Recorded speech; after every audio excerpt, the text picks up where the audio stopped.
बिस्मिल्लाहिर्रहमानिर्रहीम। लक़द कफ़रल्लज़ीन क़ालू इन्नल्लाह हुवल मसीह इब्न मरियम।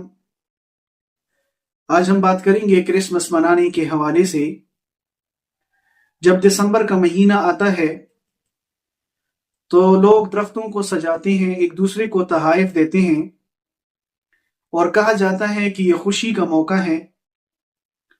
लेकिन सवाल यह है कि क्या हर खुशी मनाना जायज़ है और क्या मुसलमान हर मजहबी त्यौहार के अंदर शिरकत कर सकता है या नहीं। आज हम इसी मौजू पर दलाइल के साथ बात करेंगे। सबसे पहली बात यह है कि क्रिसमस क्यों मनाया जाता है। चूंकि ईसाइयों का यह नजरिया है कि अल-अयाज़ु बिल्लाह हजरत ईसा अलैहिस्सलाम अल्लाह पाक के बेटे हैं, इसलिए वो हजरत ईसा अलैहिस्सलाम का यौम विलादत मनाते हैं। लेकिन कुरान मजीद और दीन इस्लाम इस अकीदे की वाज़ेह तौर पर रद्द करता है। कुरान मजीद में अल्लाह रब्बुल आलमीन फरमाते हैं मत्तखज़ल्लाहु मिन वलद, कि अल्लाह जल्ल जलालुहु ने किसी को भी बेटा नहीं बनाया। इसी तरह दूसरी जगह पर अल्लाह रब्बुल आलमीन फरमाते हैं लक़द कफ़रल्लज़ीन क़ालू, यकीनन वो लोग काफिर हो गए हैं जो कहते हैं इन्नल्लाह हुवल मसीह इब्न मरियम, कि अल्लाह ही मसीह इब्न मरियम है। ये आयत वाज़ेह करती है कि क्रिसमस का बुनियादी अकीदा इस्लामी अकीदे के खिलाफ है। दीन इस्लाम हमें अकीदे में मिलावट करने से मना करता है, क्योंकि दीन इस्लाम एक खालिस दीन है।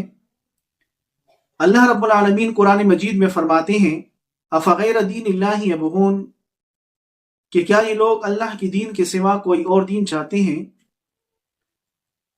जब नबी करीम सल्लल्लाहु अलैहि वसल्लम ने मुशरिकीन मक्का को दीन इस्लाम की दावत दी और उन्होंने दीन इस्लाम की मुखालिफत शुरू की और अपनी दीन की तारीफ करने लगे, तो आप अलैहिस्सलाम ने उनसे फरमाया कि लकुम दीनुकुम वलिय दीन, तुम्हारे लिए तुम्हारा दीन और मेरे लिए मेरा दीन बेहतर है। यह आयत हमें सिखाती है कि एहतराम तो एक दूसरे का हो सकता है, लेकिन दीन के मामले में किसी के साथ शराकतदारी नहीं हो सकती। गैर मुस्लिमों के त्योहारों में शिरकत करने के बारे में रसूल करीम सल्लल्लाहु अलैहि वसल्लम की एक उसूली हदीस मौजूद है। आप अलैहिस्सलाम फरमाती हैं मन तशब्बह बिकौमिन फहुव मिनहुम, जो जिस कौम की मुशाबिहत इख्तियार करता है वो उन्हीं में शुमार होता है।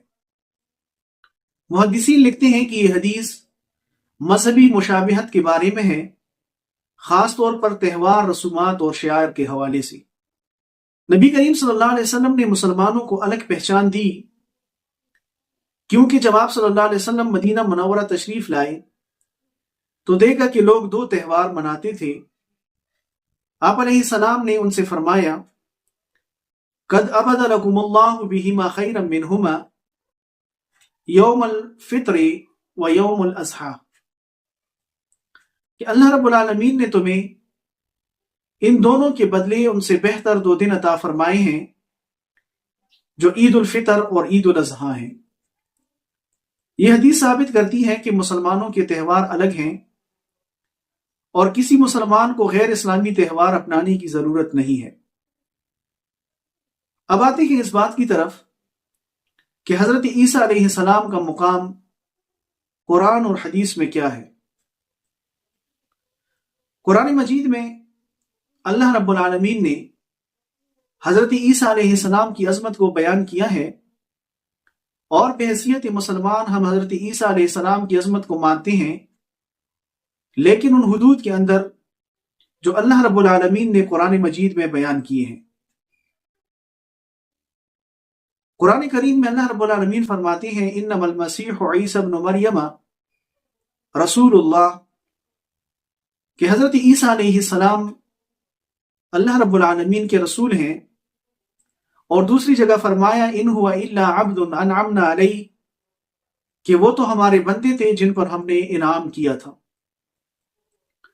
लिहाजा किसी नबी को खुदा या खुदा का बेटा मानकर त्यौहार मनाना इस्लाम में कतई तौर पर जायज नहीं है। دین اسلام ہمیں حدود اور قیود کے اندر رہتے ہوئے غیر مسلموں کے ساتھ اچھے اخلاق کا حکم دیتا ہے، اور قرآن مجید میں اللہ رب العالمین فرماتے ہیں کہ لا ینہاکم اللہ عن الذین، کہ اللہ رب العالمین تمہیں ان لوگوں کے ساتھ اچھا برتاؤ کرنے سے نہیں روکتا، لم یقاتلوکم فی الدین، جو دین کے معاملے میں آپ سے نہیں لڑتے۔ یعنی اگر آپ کے پڑوس میں کوئی غیر مسلم رہتا ہے تو آپ اس کے ساتھ اچھا سلوک کر سکتے ہیں، اس کے ساتھ اپنے معاملات رکھ سکتے ہیں، لیکن نہ اس کے عقیدے میں آپ شرکت کر سکتے ہیں اور نہ وہ آپ کے عقیدے میں شرکت کر سکتا ہے، نہ اس کے مذہبی تہوار میں ایک مسلمان کو جانا جائز ہے۔ ان تمام باتوں کا ہرگز یہ مطلب نہیں ہے کہ مسلمان کسی دوسرے انسان سے یا غیر مسلم سے نفرت کرتا ہے، لیکن مسلمان کبھی اپنی شناخت پر سمجھوتا نہیں کر سکتا۔ ہم حضرت عیسیٰ علیہ السلام کا احترام کرتے ہیں مگر انہیں اللہ کا بیٹا نہیں مانتے۔ ہم غیر مسلموں کے ساتھ حسن سلوک کر سکتے ہیں لیکن ان کے مذہبی تہوار کو اپناتے نہیں ہیں۔ ہمیں چاہیے کہ ہم اپنے عقیدے کو مضبوط رکھیں اور اپنے دین پر فخر کرتے ہوئے حق بات کو حکمت کے ساتھ پیش کریں۔ اگر یہ ویڈیو آپ کو پسند آئے تو اس کو صدقہ جاریہ سمجھ کر اپنے دوست احباب کے ساتھ شیئر کریں، چینل کو سبسکرائب کریں اور کمنٹس کے اندر اپنی رائے کا اظہار کریں۔ اللہ پاک ہم سب کو استقامت عطا فرمائے اور دین پر چلنے کی توفیق عطا فرمائے۔ آمین۔ وما علینا الا البلاغ المبین۔